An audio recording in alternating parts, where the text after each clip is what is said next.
Blazing Saddles is a satirical Western comedy film directed by Mel Brooks and stars Gene Wilder. With the recent passing of Gene Wilder, I've decided to take a look back at his legendary career and look back at one of his most classic movies, and that being Blazing Saddles. And let me start off by saying, this film surprisingly still holds up. Even after 42 years after its original release, this film still holds up. The comedy is still good, the story is still good, and even the satirical aspect of it still holds up. And I'm just going to put it out there, I have never seen this film until 2 days ago, because a day after hearing that Gene Wilder had passed, I decided to try and find one of his movies. And of course I went and got Blazing Saddles on Blu-ray, and of course I got a very special edition. I watched it, and I loved it. Absolutely loved it. It's one of those rare films where it mixes both good comedy and a good story, because something that I have noticed is most comedy films now, they rely way too much on the comedy and much less on the story, and that ends up with a comedy film not being as good, because most filmmakers forget to 50-50 it, like have a good story and have good comedy.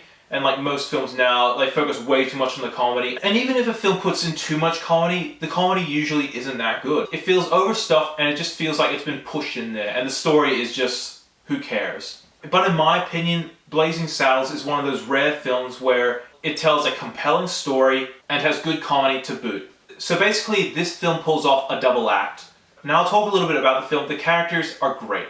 These characters are memorable, funny. Now, I'll talk about Gene Wilder's role in the film. While he's not a main player and he's more like a supporting role, the best thing about Gene Wilder is, no matter what size of a role he takes on, he adds so much weight to it. Gene Wilder's performances are unique, interesting, and spark your imagination. And it's no different here. The role he plays here is memorable. It's funny, and I absolutely love this character. And even though this film is 90 minutes long, I felt like I got a complete story and I was satisfied with the runtime. And before I saw this film, I would have thought Monty Python and the Holy Grail was one of the early examples of breaking the fourth wall.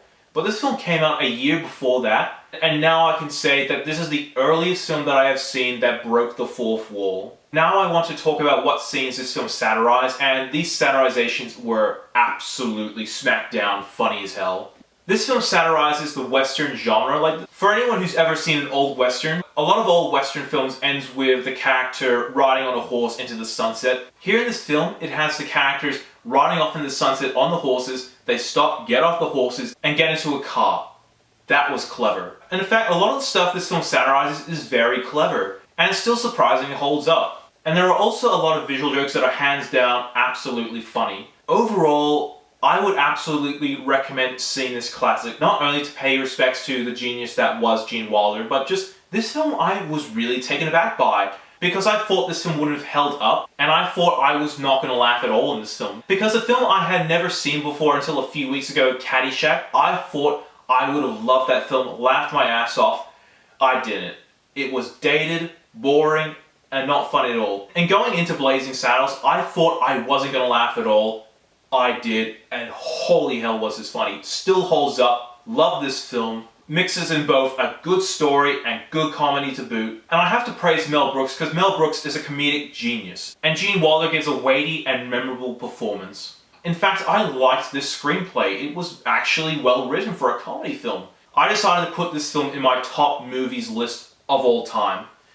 And this is the first time I'm bringing this up, but for those who don't know, I have this list. And it's a big list of my absolute top movies of all time. These movies are my favorite movies of all time, and Blazing Saddles joins that list. And for those who want to know what's on my list, you'll have to wait until another time. So overall, absolutely love this movie. It was well written, had a good story, had good comedy, had great characters. I have no problem giving this film a perfect 10 out of 10. Thank you for watching. If you like what you see, be sure to like my Facebook page, follow me on Twitter, and subscribe to my channel below. As always, I'm NETX5. Thank you for watching.